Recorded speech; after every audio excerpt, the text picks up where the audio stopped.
digolongkan menjadi bagian yang sedikit. Karena Allah berfirman wa qalilum min ibadiyas syakur. Karena Allah berfirman sedikit sekali golongan manusia dari hambaku yang bersyukur, maka aku ingin menjadi bagian yang sedikit itu. Di sini ada 250 orang yang hadir. Itu kira-kira yang bersyukur itu semua bersyukur atau sebagian sedikit yang bersyukur? Tenan. Rene nggawa apa misalnya? Rene nggawa ganjaran. Wa qalilum min ibadiyas syakur. Jadi memang bersyukur itu sebenarnya mudah, karena mudah itu ketika kita tidak pernah merasa punya apa-apa. Dulu Nabi Musa alaihi salam pernah didatangi dua orang. Yang satu orang miskin, yang satu orang kaya. Yang miskin itu mengatakan, ya Nabi Allah, wahai Nabi Musa, engkau adalah Nabi Allah, engkau adalah Rasul Allah yang punya maqamul istijabah, punya kedudukan di mana doamu dikabulkan oleh Allah. Iya, tolong doakan aku wahai Nabi Allah, aku dalam keadaan sempit, aku nggak punya apa-apa, tolong doakan aku menjadi orang kaya. Apa kata Nabi Musa? Iki sing biasanya takok-takok tolak miskin. Ngaji nuki yo dulang tolak melarat. Ya ada tolak melarat.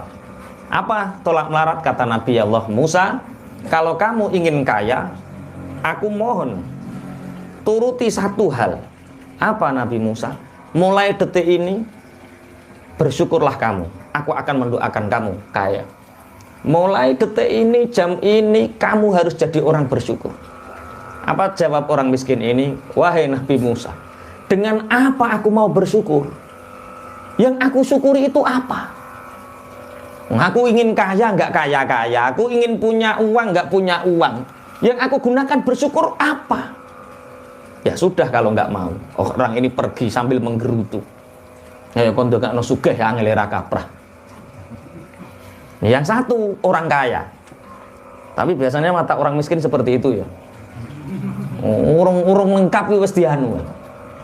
Kemudian orang kaya ini datang, ya Nabi Allah, doakan aku untuk menjadi orang miskin. Jadi yang miskin ingin kaya, yang kaya ingin miskin. Ditanya oleh Nabi Musa, kenapa engkau minta miskin? Karena hartaku telah banyak menyibukkanku, sehingga tenagaku terkuras dengan kekayaanku. Semua waktuku terkuras karena kekayaanku. Tolong Nabi Allah Musa, doakan aku untuk menjadi orang miskin. Apa jawab Nabi Musa? Nggak usah aku doakan. Mulai besok jangan sambung silaturahim. Bercerai-berai saja dengan sahabatmu, dengan teman-temanmu, dengan kerabatmu. Kemudian kamu harus selalu menggerutu. Jangan pernah bersyukur di dalam hati. Keraskan hatimu, musuhi semua orang.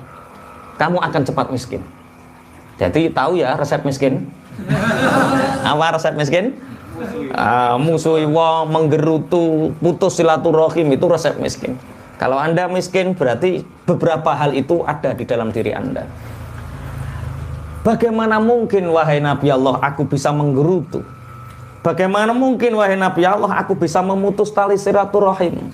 Bagaimana mungkin wahai Nabi Allah aku tidak bersyukur sedangkan anugerah Allah telah banyak diberikan kepada aku? Dari cerita Nabi Allah sehingga orang ini tidak bisa miskin. Yang miskin tidak bisa kaya.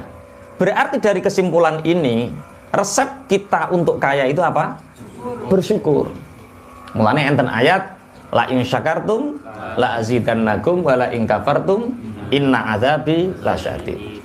Satu bukti nyata bahwa wa qalilum min ibadiyas syakur. Sedikit dari hambaku yang mau bersyukur. Makanya diikrarkan malam ini setelah kita mengaji ayat ini, ayolah kita mudah bersyukur. Wong diknane wis di anu fa bima rahmatin minallah apa nek ngarani fa bidzalika fal yafrahu. Maka orang itu jangan sekali-kali duwe hati susah.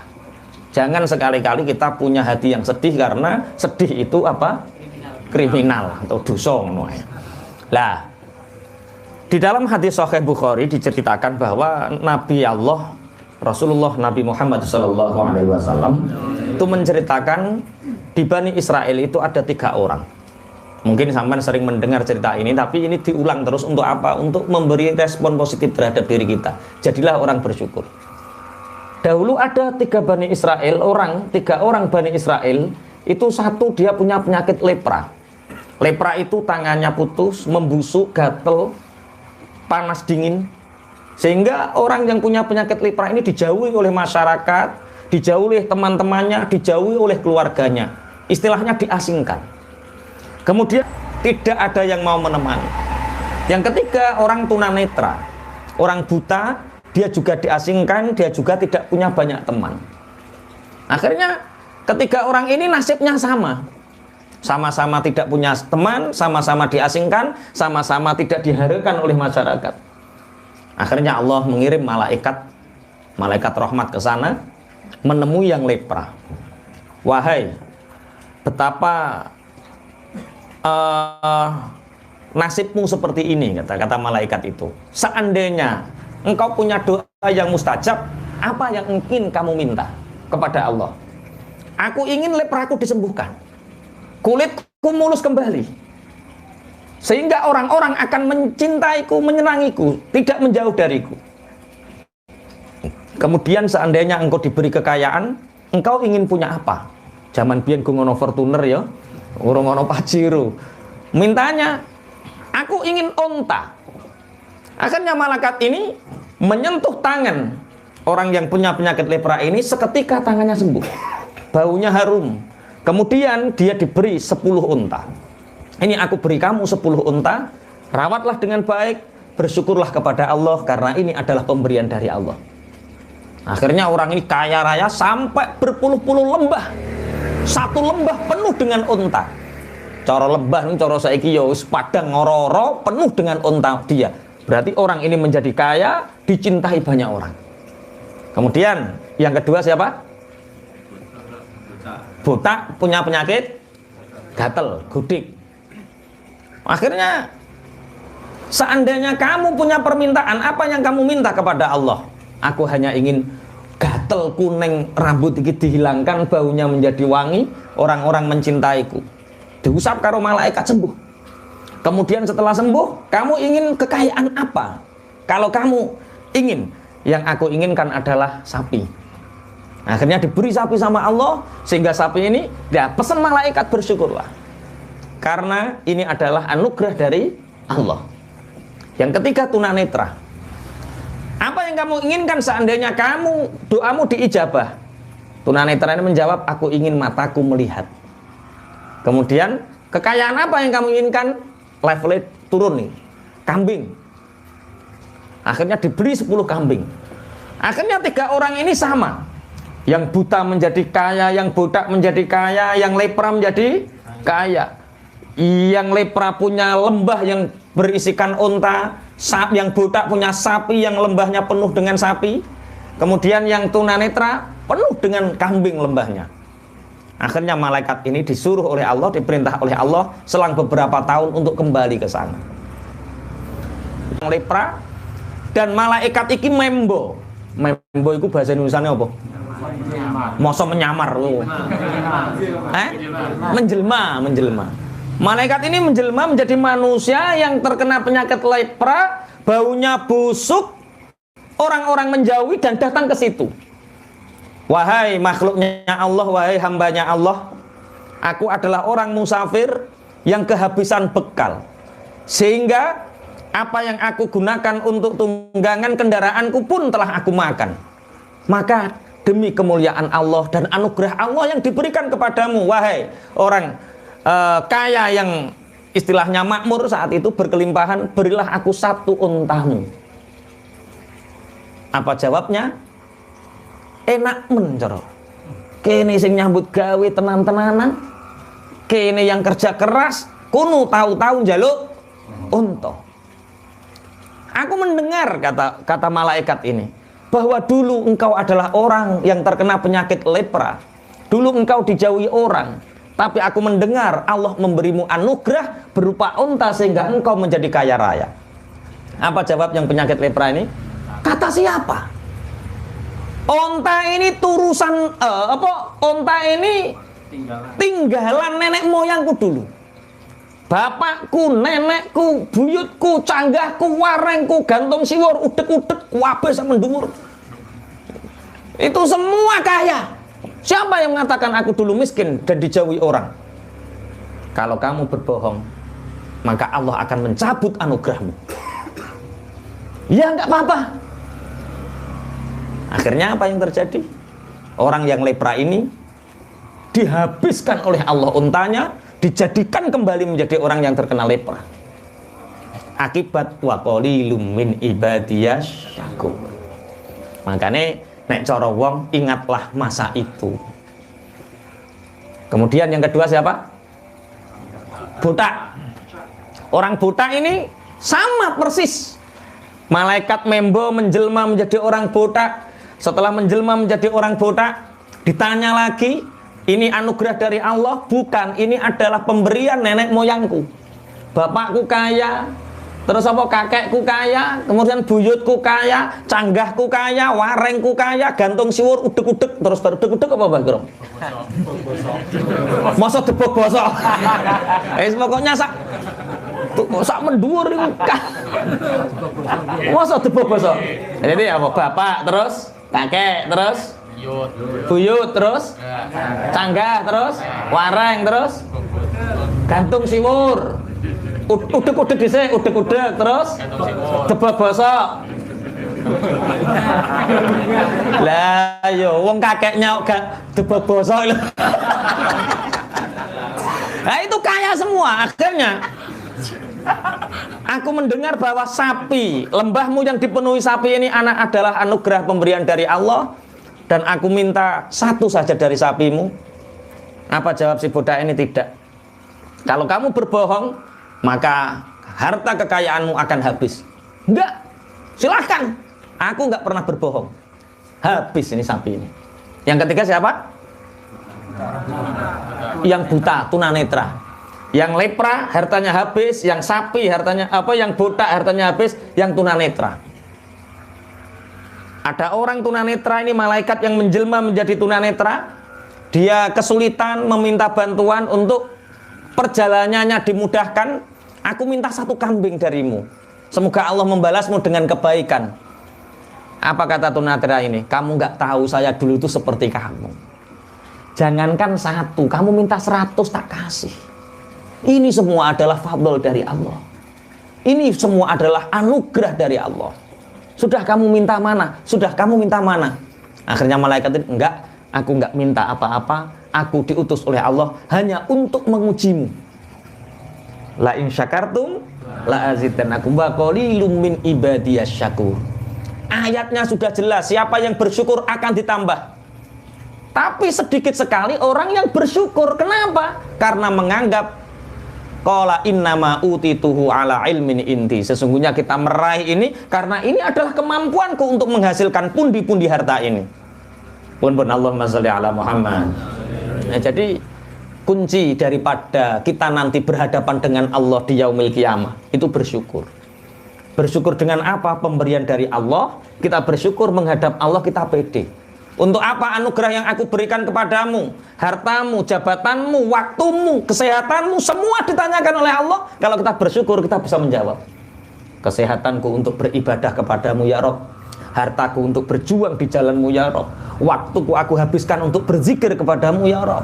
Akalku aku gunakan untuk memahami ayat-ayatmu ya Rob. Semua nanti terjawab. Itu sebagai bentuk perwujudan syukur. Akalmu kamu gunakan apa?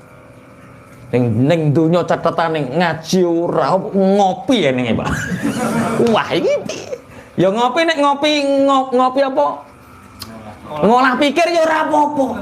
Lah nek ghibah tipis-tipis sana, ghibah tipis-tipis sini. Wa qalilum min ibadiyas syakur.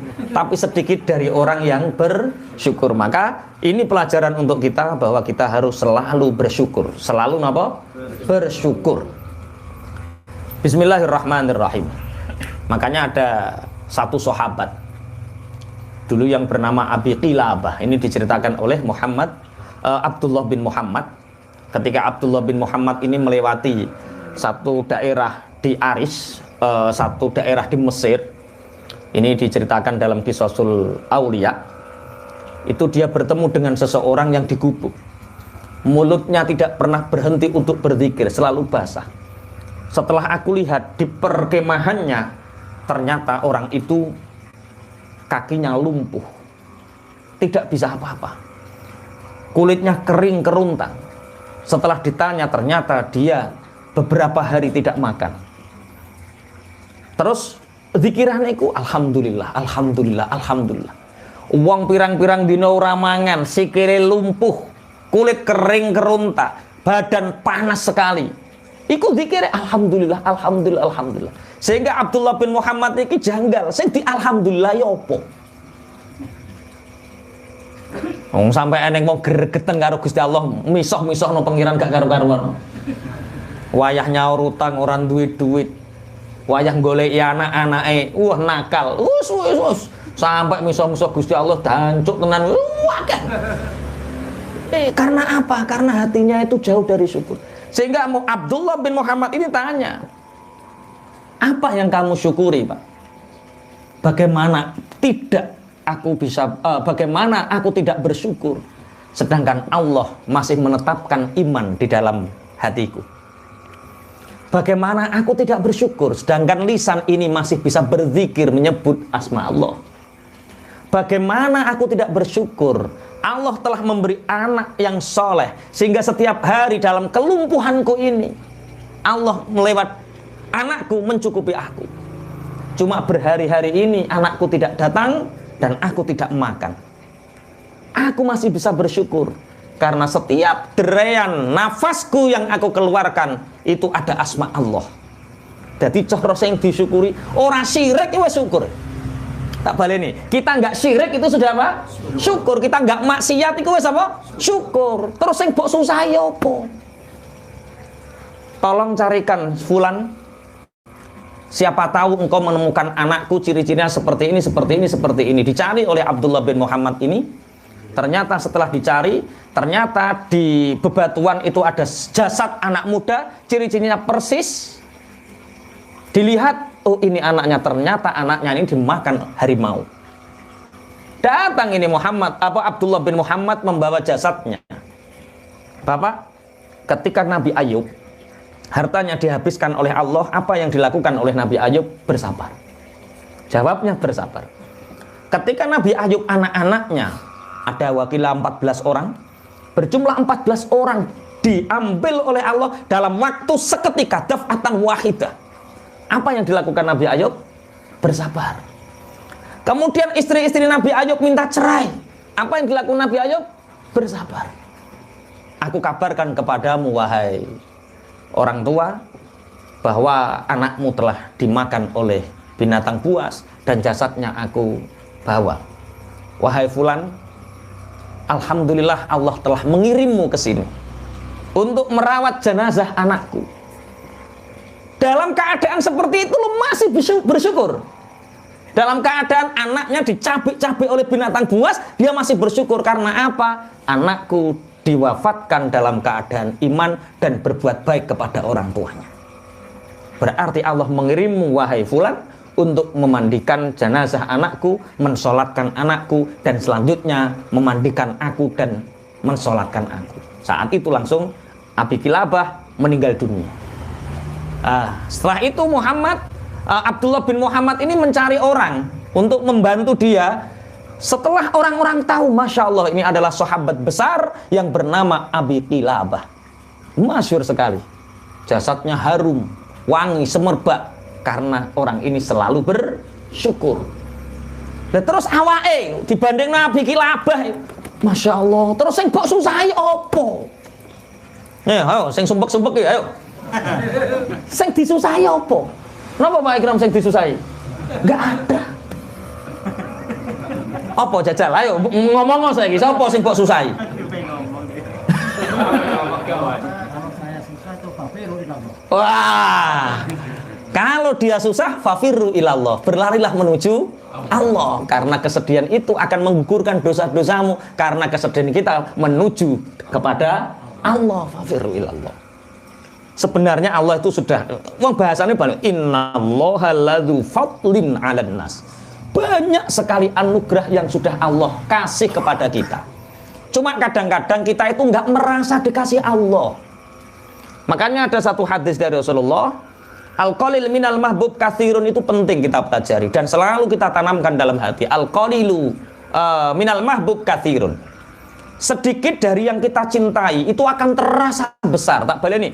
Sedikit dari yang kita cintai itu akan terasa besar. Pemberian sebesar apapun kalau kita benci itu nggak ada nilainya. Menurut sampean tukaran karo tonggo, sampean musuhan sama orang, sampean dikasih 2 juta uang nggak kelihatan karena apa?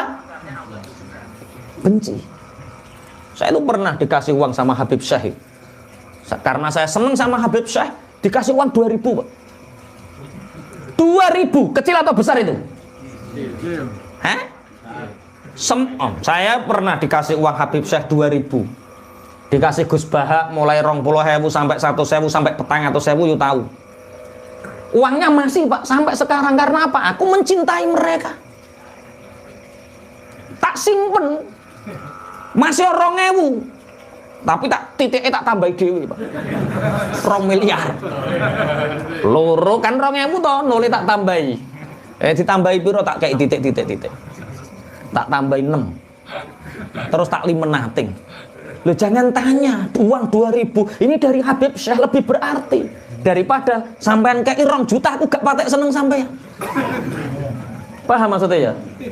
Enggak, aku tahu cerita wong-wong loh. Kabeh rak yo tau nom, pernah muda kan. Zaman yang musola podo turu, masya Allah podo ngobrol. Ono bocah, sapa Pak Sakwin sing mbok senengi biyen Sakwin? Zaman yang langgar Sakwin. Siti ya. Nah, misalnya Siti misalnya.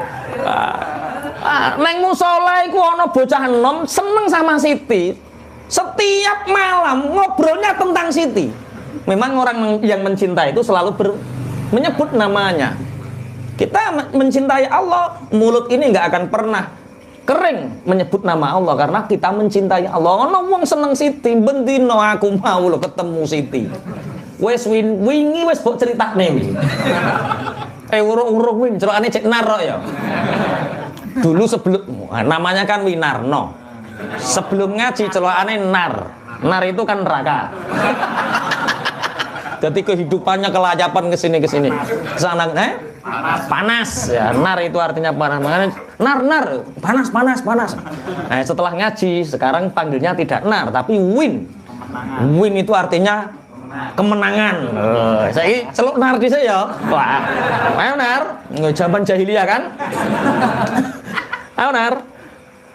Wingi iki wis sampean ceritake kamu ketemu Siti ya. Tapi ini beda kok. Beda gimana Mas Nar?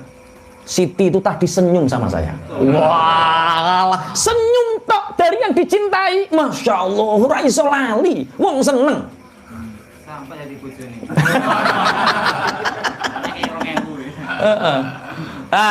Hari berikutnya Narno ini dikasih permen Kopiko. Nek ngerumat ya Allah. Diocei, didilat, leboke plastik ada isap. Ya Allah. Sakmu sholat geger Nar. Glani Kopiko nek ngerumat. Apa kata Cak? Jangan lihat Kopikonya. Aku beli Kopiko sak terkuat. Wong tuku kursi sak tronton kuat. Apalagi beli Kopiko kuat. Jangan lihat Kopikonya, tapi ini Kopiko dari Siti. Kecil dari yang kita cintai akan terasa besar. Allah sudah ngasih banyak kepada kita. Anugerah. Mata bisa berkedip, nyawa yang masih ada di kandungan badan, iman yang masih menetap, kesehatan yang masih bisa digunakan. Itu semua anugerah Allah banyak dan besar. Tapi mungkin karena kita belum terlalu mencintai Allah, sehingga anugerah yang sebesar itu kelihatannya kecil. Berarti sing kliru Allah apa awake? Awake. Berarti kalau Anda ingin tahu seberapa banyak Allah ngasih anugerah ke kita, seberapa besar Allah di dalam hati kita. Itu jawabannya. Gusti Allah ki kurang ngaku ki karo aku ki mbuh piye yo. Modelnya rapatek perhatian model. Aku ini kurang ngopo jajal tahajud wes sedekah wes kok ngene ae. Itu karena kamu menganggap Allah itu kapitalis dan makelaran.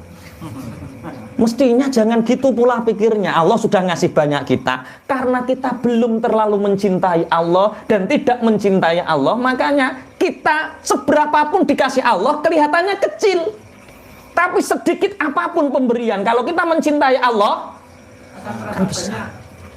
Orang dikasih sakit sama Allah, kalau dia cinta Allah, alhamdulillah, dosaku hilang sebab sakit ini. Orang tidak dikasih uang sama Allah, kalau dia cinta Allah, alhamdulillah, gara-gara aku nggak duit duit, gak iso selingkuh. Perkara aku ini duit potensi soalnya. Yang ganteng, yo ngomong enak, wah lagi potensi mulai, alhamdulillah ya Allah gak duit duit lah. Dalam setiap keadaan kita bisa bersyukur, paham maksudnya ya? Berarti sing salah Allah apa awake? Awake kita belum mencintai Allah, makanya pemberian Allah yang begitu besar terasa sangat kecil. Pun dilanjut.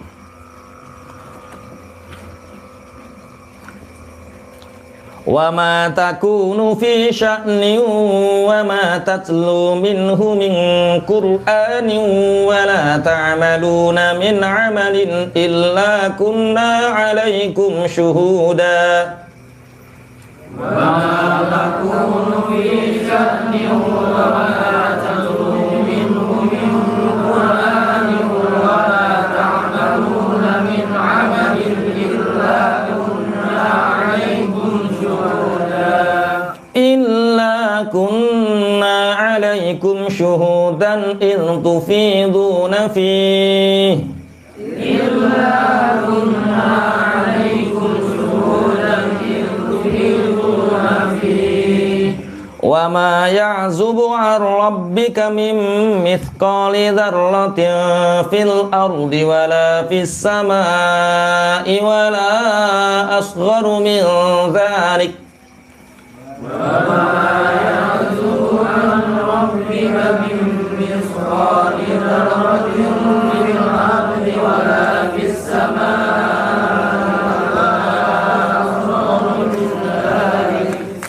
وَلَا أَصْغَرُ مِنْ ذَلِكَ وَلَا أَكْبَرَ إِلَّا فِي كِتَابٍ مُبِينٍ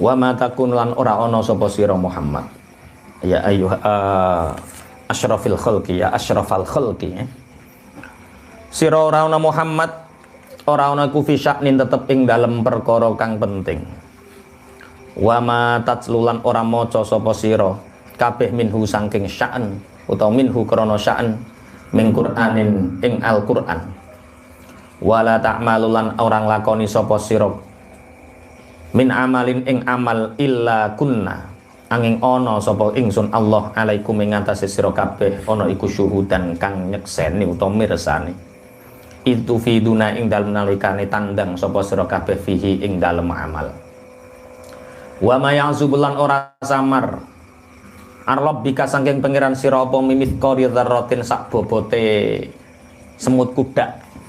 Nek ulama-ulama saiki atom, jadi sesuatu yang sangat kecil itu dzarrah. Nek dhewe sing paling cilik kaya-kaya semut kuda ning sak bibite wiji sawi. Nah, kalau sak niki dzarrah niku nek darane napa? Atom. Benda yang terkecil dzarrah. Fil ardi ing dalem bumi. Wala fis samai lan ora kang tetep ing dalem langit, wala asghara lan ora kang luwih cilik min dzalika saking mengkono mung dzarrah, bahkan lebih kecil daripada dzarrah. Wala akbar lan ora ana kang luwih gedhe illa fi kitabin kejaba iku tetep ing dalem kitab mubinin kang pertelo ailah mahfud.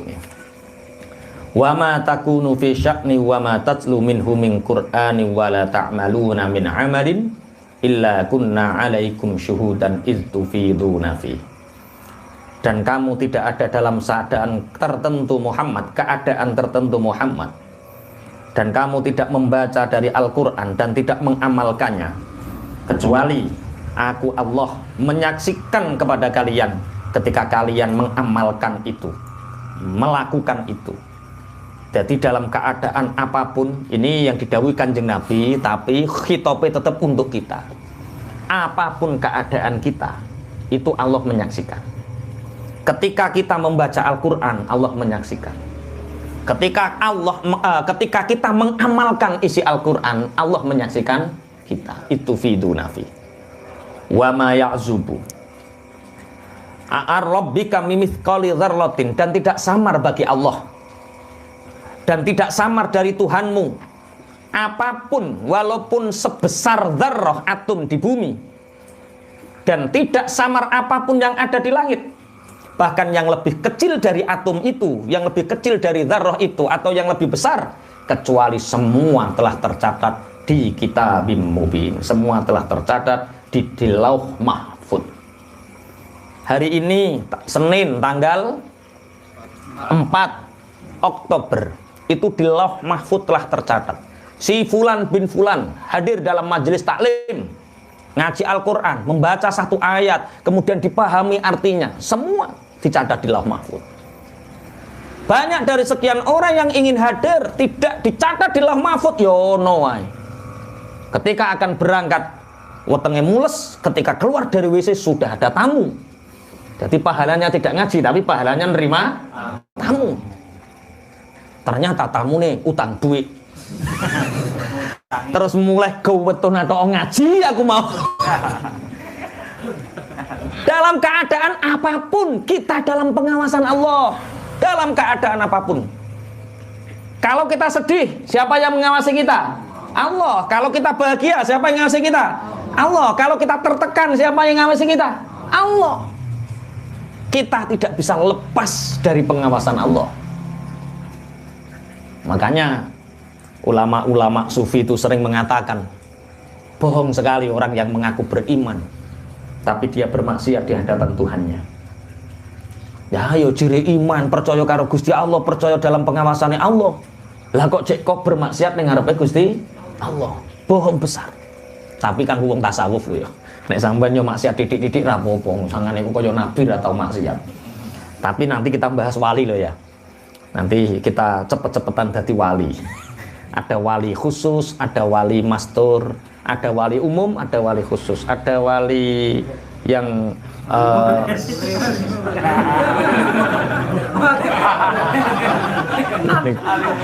lah yo bahas wali murid ini sekolahan Pak iku. Lah wong ngaji Quran yo tenan, wali tenan kok wali murid. Wali tenan kok wali murid. Oke, tak baleni. Wa ma takunu fi sya'nin. Ini sing didhawuhi Kanjeng Nabi, tapi ayat ini khitabnya untuk seluruh umatnya.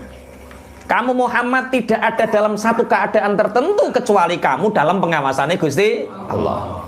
Kita dalam keadaan kondisi apapun kita dalam pengawasannya Allah.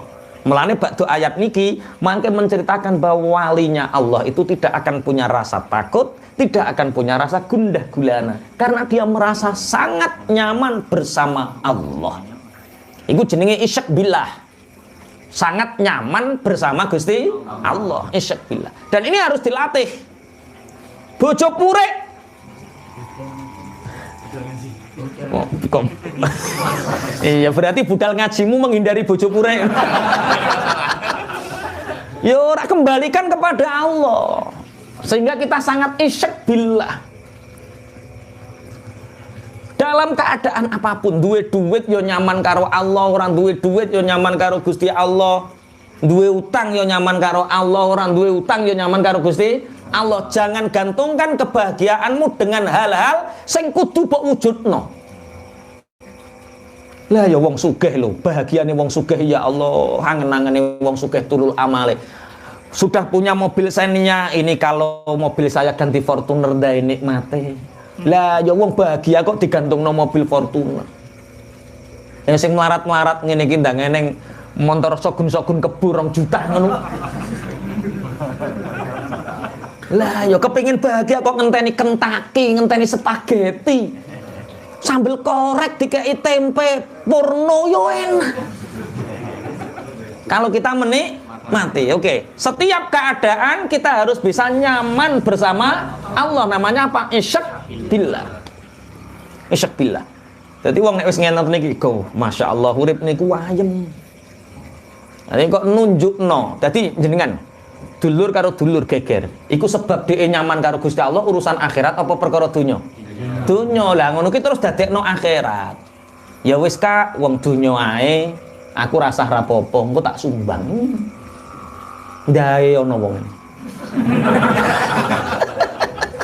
Lah sing mbok golek iki akhirat apa donya? Nek sing mbok godhog donya kecewa. Karena dunia belum tentu kita miliki, bahagia kita nggak bisa. Lah yo sing loro-loro, kok ayem kok ngenteni sehat lho. Gak yo katok sampean. Yo nek waras. Kebablasan. Yuk, bahagia itu kapan? Ya sekarang. Dengan apa kita bahagia? Isyabillah. Wis matur nuwun Gusti pokoke loro ngene iki yo mbok awasi. Ngurangi dosa. Iya. Murid cerdas ngene iki. Iya toh. Wong sehat karo wong loro iku bandingane Masya Allah. Pahala itu berlipat-lipat orang yang sakit. Makanya ketika Allah mencintai seorang hamba dan hamba itu telah banyak maksiat, wis tumpuk-tumpuk, Allah menjadikan dia sakit. Karena di dalam orang sakit itu kata Rasulullah, dia itu ditunggoni 4 malaikat. 1 malaikat yang mengambil raut muka, sing asale cereng.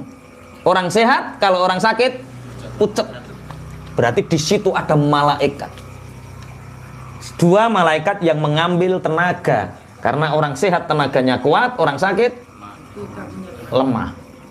Yang ketiga mengambil rasa. Orang sehat makan telap-telap, ngombe seger, orang sakit pahit. Yang keempat malaikat yang mengambil nyawa yo bablas, nyawa dosa. Jadi asalnya kita banyak dosa, kita sakit dan bersabar, kita sehat, tenaga kembali, raut muka kembali cerah, kemudian makan terasa enak, dosa diampuni oleh Allah. Lah terus sing mbok pikir apa kok sampai susah? Ngewe isyak billah. Tapi anu ta Ustaz. Sing melarat-melarat ini kan pengen duwe omah. Masa kok setiap hari kok kos numpang di orang kontraktor. Lah iya. Makanya dulu saya sering tak ceritakan ya. Saya itu punya temen cacat. Sama seperti saya cacat. Cuma bedanya dia punya istri 2, saya 1. Iya, istrinya berapa? 2, 1. Punya rumah? Tidak. Anaknya banyak. Dari 2 istri itu, kalau nggak 8 ya 9 anaknya itu. Kalau hati saya itu ada detik-detik jentik-jentik hubud dunia. Kok mikir dunia sampai kemerungsung lali opo-opo, biasanya istri ngajak ke sana. Itu yang digunakan itu rumahnya perhutani, Pak. Jadi kan di tengah hutan ada rumah perhutani yang ditinggalkan. Dia minta izin ditempati di situ. Omahe welek, bojone loro, sembayang. Sampai omahe apik tumpakan mobil ora disayang bojo jajal biyen. Itu bojone saya. Saya sama istri itu pernah jam 6 pagi. Saya kalau ke sana itu memang sering pagi karena siang banyak aktivitas. Pagi itu assalamualaikum warahmatullahi. Masya Allah Pak Yai, aku dirangkuli karo bojoku. Masya Allah bojone yo ning kono kabeh, anake kari loro. Sing 7 mondok kabeh. Lah ngobrol sampai jam 7:30. Yang laki-laki itu ngomong, "Dek, Pak Yai nggak sampai paringi sarapan." Sarapan apa to, Bang? Lah piye lho, kae sore beras wis telas. Beras dari tadi sore itu habis. Coba ono wong wedok beras entek lu ra kondo sing lanang dan nyaman bahagia dia. Nek bojomu piye? Beras masih setengah sak, ya Allah, beras entek gak entek kerja, ya Allah. Ini ya Allah deh gak ngomong. Ya sebentar Pak Yayo, karena saya menghormati zuhud perasaan itu lebih didahulukan daripada zuhud perut. Kalau perut haram bisa dimuntahkan, tapi sekali menyakiti karena saya mungkin kasihan dan saya pulang nggak enak, tak tunggu Pak. Yo jim tak golek beras, beli beras. Tukune saya udah 3,5 kilo atau piro. Dimasukkan majikom sarapan bareng saya. Sarapan bareng, tak tanya. Anak yang pertama di mana Kang? Anu Mbak Yai, yang pertama itu neng Mojokerto. Yo tak titipno ning ngene Kiai Glundung. Yo biaya yo enggak kok. Enggak. Dadi ono ning Mojokerto dititipno Kiai ora biaya, terus ning Kediri biaya. Kabeh anak 7 mondok kabeh saleh kabeh. Karena apa? Zuhud, qanaah. Lah lu iso isyek billah. Jamaah sama istri biasa urip nang tengah alas biasa. Enggak ada apa-apa. Sampean Masya Allah duit ning rekening jek 2,5 juta, paniknya setengah mati. Itu berarti kesalahannya siapa? Diri kita sendiri. Makanya dalam keadaan apapun ingatlah kamu dalam pengawasannya Allah. Ketika kamu baca Quran, Allah mengawasimu. Ketika kamu mengamalkan isi dalam Al-Quran, Allah mengawasimu. Illa kunna alaikum syuhudan intufiduna fi. Terus apa yang kita risaukan? Allah selalu bersama kita. Oke ya, siap ya? Wes. Iki sesuk gak oleh sambat ning ngene kiai, Pak Yai ngoten wis. Apa yang kamu risaukan? Allah selalu bersama kita. Pun telajengaken. Wa ma ya'zubu 'an rabbika min mithqali dzarratin fil ardi wala fis sama. Ini untuk menunjukkan betapa kuasanya Allah. Tidak ada satupun yang samar bagi Allah. Bahkan sebiji dzarrah, atom yang ada di bumi, atom yang ada di langit, bahkan lebih kecil dari itu, semua dalam penguasaan Allah. Gusti Allah ngopeni semut gak ono sing kliwatan, ngopeni apa manuk gak ono sing kliwatan, ngopeni makhluk sedunia gak ono sing kliwatan. Sampai ngopeni pitik 300 ya ono sing telu gak keimangan. Nggih. Terus apa yang kita ragukan? Mulane sing joko-joko sing durung nikah-nikah itu.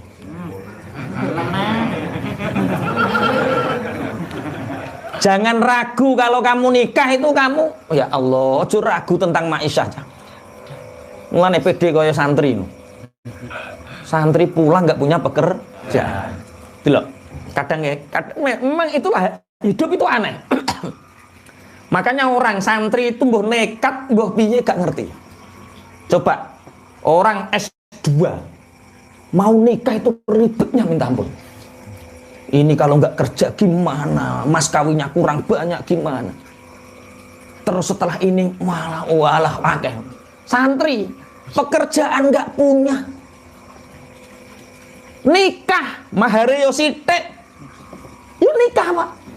Yuk wani. Oh, ngaku mas kawinku utang kok. 350 nggo bayari naib utang akhirnya gratis. Perkara naibe gak mentolo mungkin. Tapi yo gak apa-apa. Allah itu menjamin kita. Perawan itu sebelum nikah duduh susu nggak keluar. Tapi ketika sekali dia nikah dan hamil di sini 4 bulan, anak belum dilahirkan nih, rizki sudah dikeluarkan sama Allah. Duduh susune wis metu. Karena apa? Nah ini jaminan Allah. Terus apa yang kita ragukan? Apa nang wis lahir cangkeme wis disuwek? Alah iku mesti ane sing nyeseli dah. Oke, wis ayem ya. Ayat iki nggo ngayem-ngayem Kanjeng Nabi bahwa semua yang apa dilakukan kita tentang membaca Quran, yang kita pahami, yang kita amalkan, semua dalam pengawasan Gusti Allah. Dan semua yang apa terjadi itu sudah tercatat di Lauh Mahfuz. Kita nggak bisa mengelak. Makanya zikir kita itu apa? Ketika kita bisa beribadah, la haula wala quwata illa billah. Kita bisa beribadah ya karena pertolongannya Allah. Kita bisa menghindari dosa itu ya karena murni pertolongannya Allah. Kalau perlu jangan libatkan ikhtiar kita. Karena ketika kita melibatkan ikhtiar seakan-akan kita ini sombong. Padahal sebenarnya kita bisa ngaji, kita bisa sholat, kita bisa berzikir, itu semua maunah pertolongan dari Allah. Oke, dilanjut. Ala inna awliya Allahi la khawfun alaihim wa la hum yahzanun. Ala inna awliya Allahi la khawfun alaihim wa la hum yahzanun. Ala eling-eling inna awliya Allahi, temen setuhune piro-piro kekasih Allah. Iku la khaufun ora ana wedi, iku maujud alaihim ing atase aulia, walahum lan ora ana utawi aulia iku yahzanuna padha susah sapa aulia. Ingat bahwa sesungguhnya orang-orang yang mencintai dan dicintai Allah itu tidak ada takut bagi mereka dan tidak ada sedih bagi mereka. Jadi ciri khas orang yang dekat dengan Allah itu tidak ada rasa takut, tidak ada rasa gundah. Mereka enjoy, itu walinya Allah. Wali itu, aulia itu dari kata waliyun, artinya teman dekat, teman setia atau kekasih. Atau wilayah dari master wilayah, wilayah itu orang yang dekat. Jadi wali itu siapa? Wali itu adalah orang yang mencintai dan dicintai Allah, itu wali. Tidak bertepuk setengah tangan, karena apa? Banyak orang mencintai tapi tidak dicintai. Karena wali itu apa? Orang yang mencintai dan dicintai Allah. Makanya kemarin ketika Mas Taufik mendirikan rumah itu tak buat mukaddimah bahwa kemuliaan itu ada dua, izun itu ada dua. Izun yafna, yang pertama adalah kemuliaan yang akan sirna. Yang kedua izun la yafna, kemuliaan yang tidak akan pernah sirna. Izun yafna itu apa? Kemuliaan yang akan sirna itu apa? Ya kemuliaan-kemuliaan yang sifatnya duniawi. Kami itu itu izun yafna, kemuliaan yang akan sirna. Cari bayan lurah itu izun yafna, presiden RT, wah. Ya RT juga itu ya izun yafna, kemuliaan yang akan sirna. Tapi ada kemuliaan yang tidak akan pernah sirna, izun la yafna, kemuliaan yang tidak akan pernah sirna. Apa? Habibullah, waliyullah. Apa itu? Mencintai dan dicintai Allah. Kenapa sampai bisa mencintai dan dicintai Allah? Sampai mereka tidak punya rasa takut, tidak punya rasa gundah, karena mereka selalu merasa dalam pengawasannya Gusti Allah. Umpama ini, Pak Ikram ini miliarder misalnya. Amin, amin. Miliarder duitnya wakil. Kebutuhannya Pak Hadi itu hanya 10 juta. Hanya 10 juta. Terus Pak Hadi yang jejere Pak Ikram yang dinenti karo Pak Ikram suatu saat 10 juta dibutuhkan. Ayem toh kira-kira. Neng jejere Pak Ikram sing miliarder sampean hanya kebutuhannya piro? 10 juta. Kira-kira dijejeri Pak Ikram terus kira-kira sampean atine ayem enggak? Ayem wong 10 juta dhek miliarder. Lah yang selalu bersama kita itu Allah yang menciptakan jagat alam raya. Lah yo terus yang buat susah ya apa? Makanya wali-walinya Allah itu tidak punya rasa takut, tidak punya rasa gundah. Tapi syaratnya dadi wali itu satu, keimanannya, takwanya, mengikuti sunnah-sunnahnya. Nek sampean ngaji karo aku, pola pikir tentang wali, sing rambutnya gimbal, rata wadus, rata sholat, stop itu dulu, itu di stop dulu. Kita ngaji Quran itu syaratnya wali apa? Bersih. Ya maksudnya imannya jelas, apa-apanya tertib, sunnah. Ya sunnahnya Rasul dikerjakan, ya syariatnya dikerjakan. Oke, ikut dulu.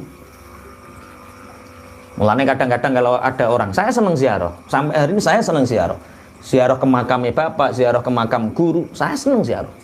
Tanya teman-teman yang ngaji sama saya, sering nggak tak ajak ziarah? Nih guru-guru sering. Lewat tanggir mesti ziarah nih Mbah Muslim.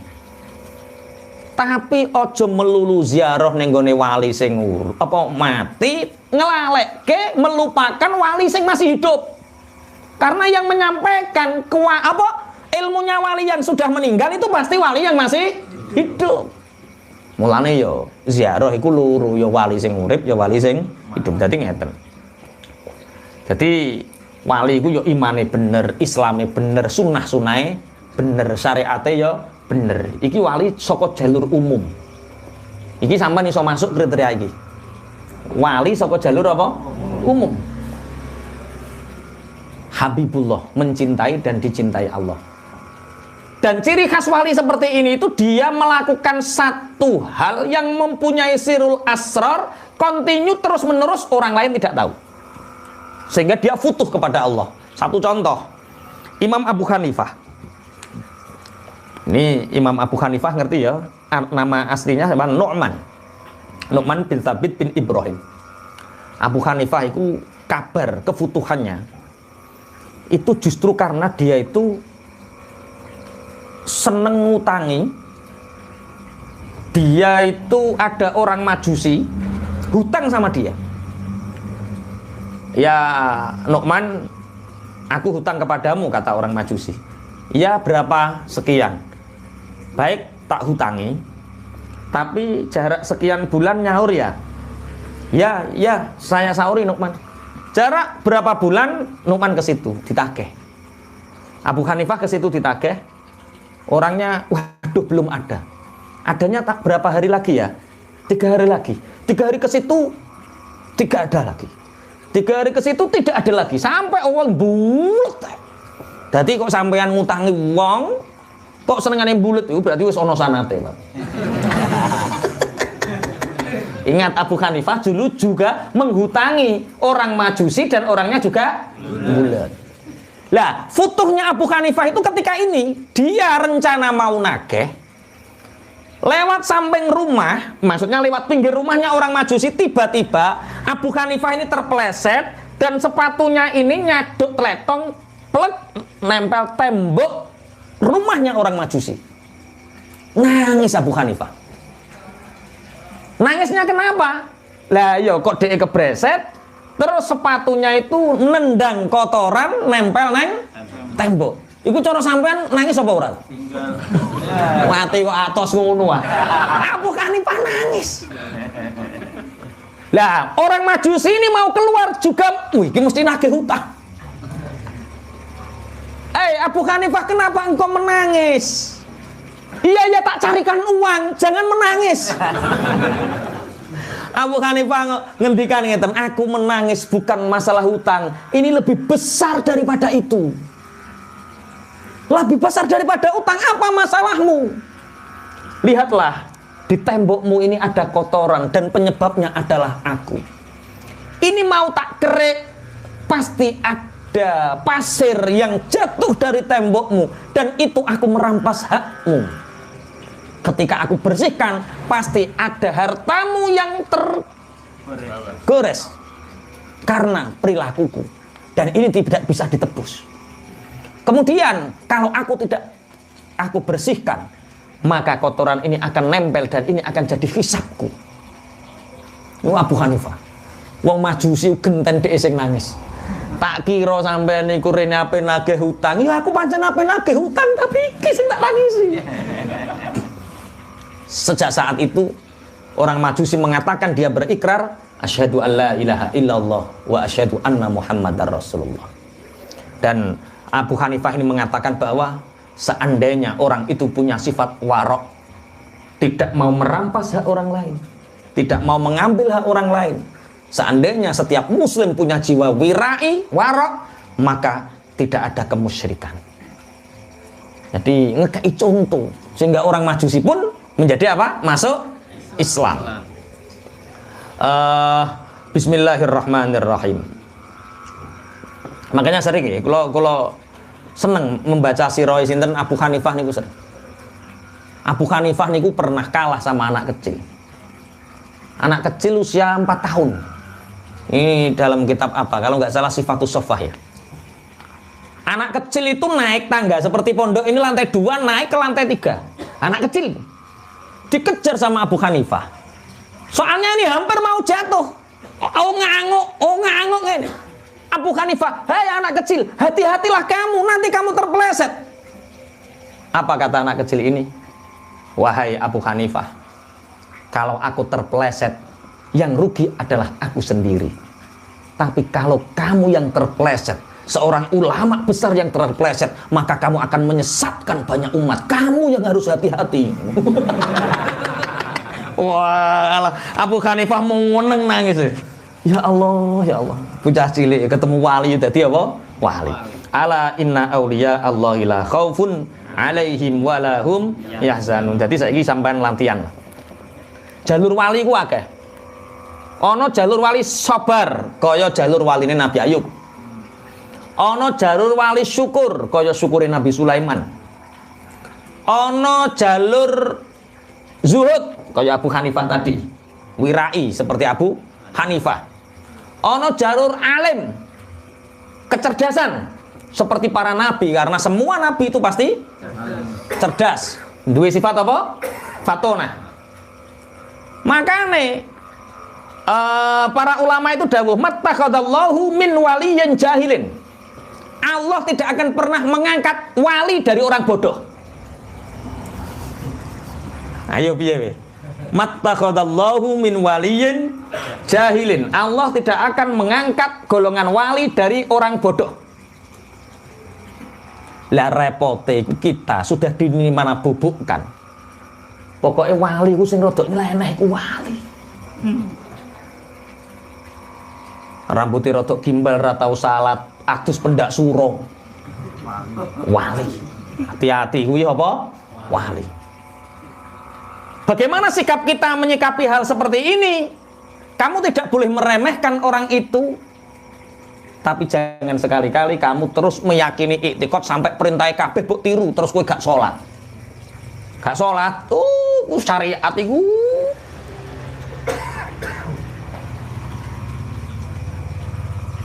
Derajat wali ku ora perlu sholat. Dawe Allah itu wa aqimis sholata li dzikri. Dirikanlah sholat untuk kamu mengingatku. Lah nek wong awam-awam ngene iki sholat sebagai wasilah untuk mengingat Allah. Lah nek ngene iki kan tingkat tinggi. Enggak usah sholat sudah ingat Allah. Terus kowe guruku lo hebat. Piye ra tau sholat. Tapi eling wis nek eneng bangsa ngono kuwi aja percaya. Karena apa? Lah dhek luwih parek di karo Kanjeng Nabi Muhammad sallallahu alaihi wasallam. Kanjeng Nabi salat napa mboten? Salat. Kecuali orang itu sudah majdhub. Majdhub itu dari kata jadzabah. Majdhub itu orang yang ditarik.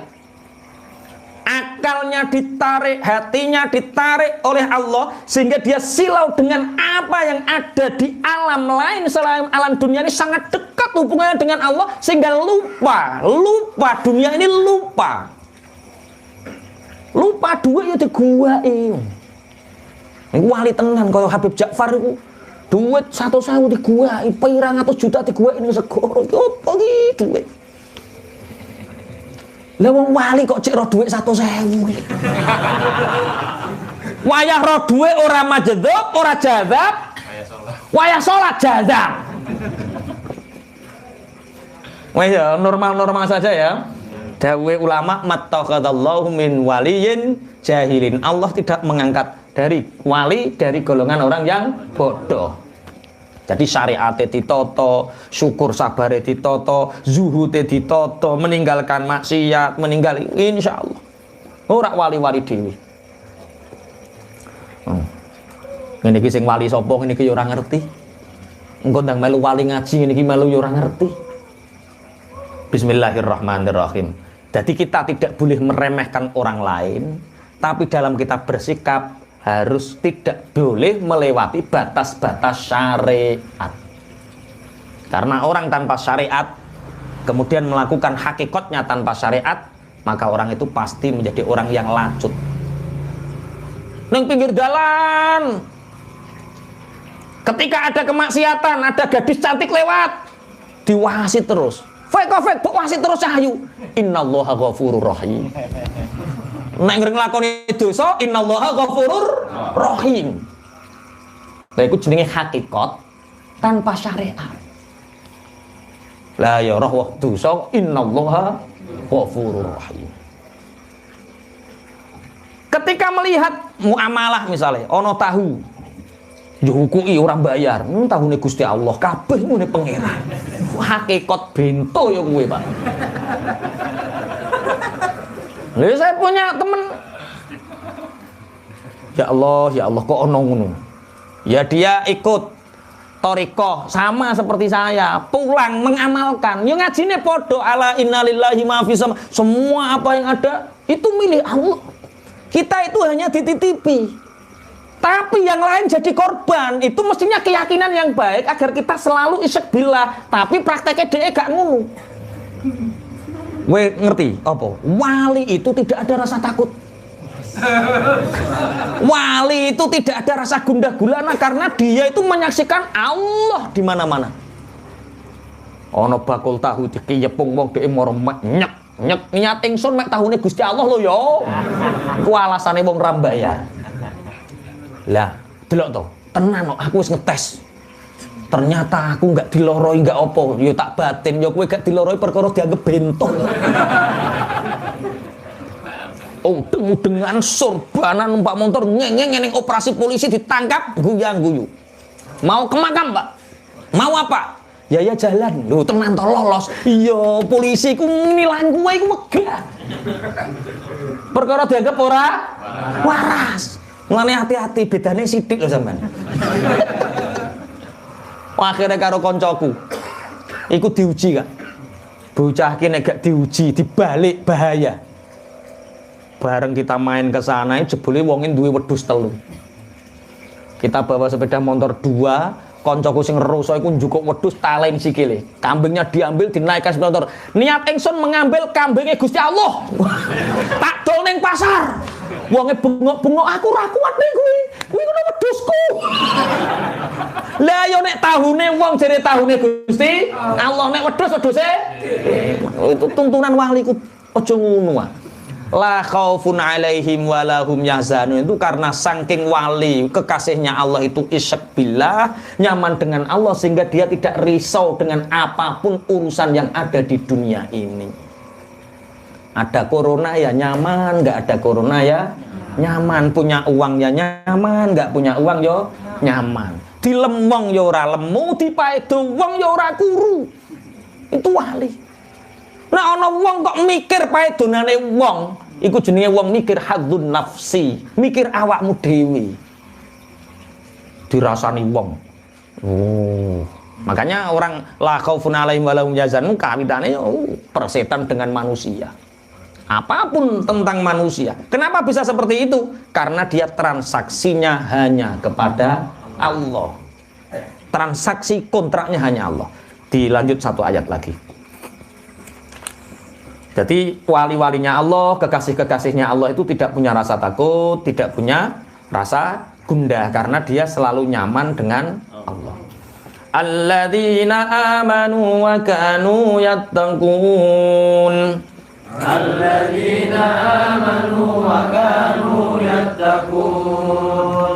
Alladzina rupane wong akeh utawa waline Allah utawi aulia iku alladzina wong akeh amanu kang padha iman sapa alladzina wa kanu lan ana sapa alladzina iku yattaquna padha wedi sapa alladzina.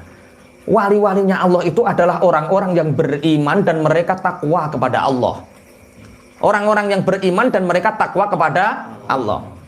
Makanya ada satu rahasia yang dia sembunyikan. Mulane kula jenengan niku ngeten.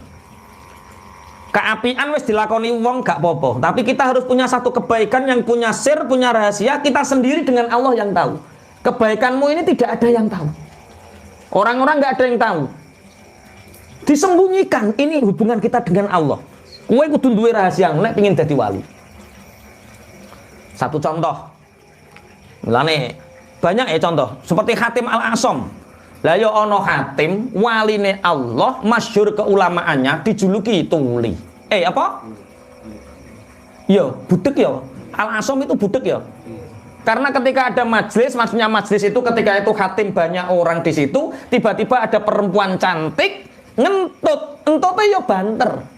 Tapi Hatim etok-etok pura-pura nggak mendengar, dia berbicara keras agar orang ini tidak malu. Apa Mbak?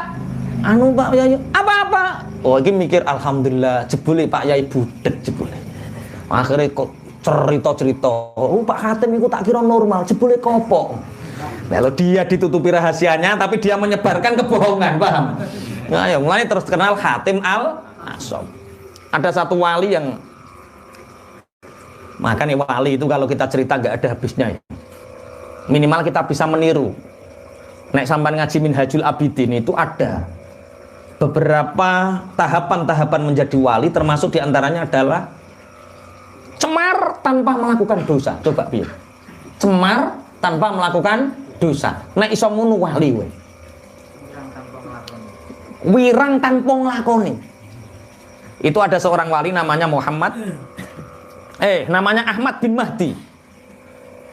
Ahmad bin Mahdi. Ini seorang ulama besar, santrinya banyak. Tiba-tiba ada seorang perempuan muda datang, "Ya Syekh, maafkan aku telah hamil di luar nikah." Hamil di luar nikah.